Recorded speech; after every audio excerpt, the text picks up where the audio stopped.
Hi Kawan, welcome to EDCReady. Today we are doing a first impressions of this guy. This guy, the handles are in wood, and then the brand is a brand I've never worked with or I've never checked out before, which is Petrified Fish. Now, this guy is on loan.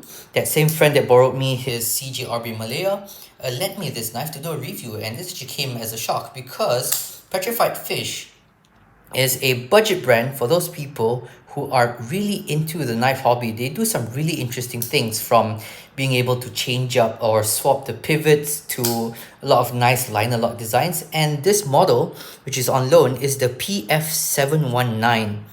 So as a first impression, do not take this as the full review. I'm still checking this guy out. But let's see what we have here. We have here some nice dark brown wood handles that are nicely rounded all the way around.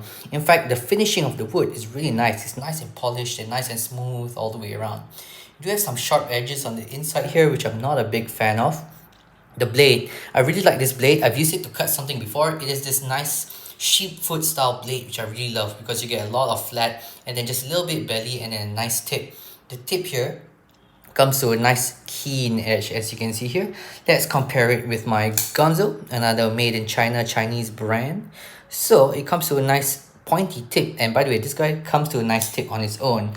Let's compare it to Per3 lightweight, one of my most common knives. As you can see, lightweight, quite a bit thicker. In fact, the blade stock on the lightweight on the Para 3 is actually quite a bit thicker than this guy. This guy has a relatively thin stock, and it's a full flat grind that goes all the way up. So this guy is actually a really good slicer. Comes really sharp out of the box. A couple of other things to note. I've not done a disassembly. It looks like we have T8 here and then T6 back here.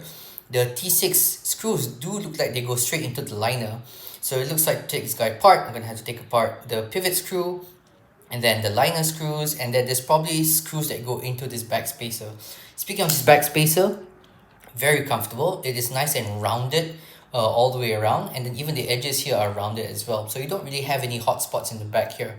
You have a nice little lanyard hole in the back for those who like having lanyards. In terms of action, this guy has some really good action. It just fires out. The detent is nice and strong. Okay, the detent is nice and strong, and then I believe it's running on what do you call it, on bearings, so it's very smooth and even has a nice one shake drop shut type situation. Very nice, not ambidextrous.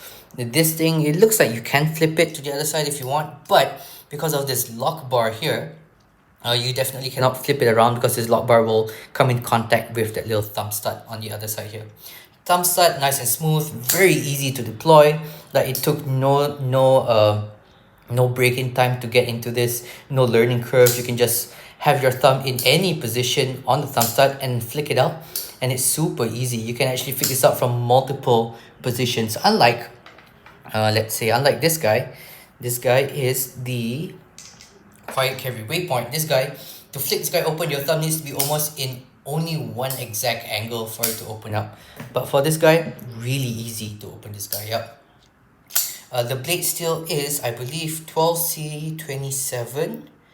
There we go, 12C27. It's a Sandvik steel, very budget focused steel. It's going to be stainless, which is going to be great, although not as stainless as Vanex Super Clean. But this is a much more expensive knife to this guy right here. The only problem I can see with this knife is this liner lock bar here. It is, there's no recessing on the scales at all, but the liner lock sticks up quite a bit, and although it is nicely chamfered and rounded, it does kind of give a little bit of a hot spot. When you really dig into this, you can really feel this into your fingers. So it makes it easy to disengage, but it also makes it a little bit of a ergonomic mishap. But I'm going to carry this guy for a little bit longer. I'm going to do a disassembly. I'm going to kind of use it from day to day just to see how it functions and give you guys a full review when the time is ready. Okay guys, do wait for the rest of the videos. Thanks and stay ready.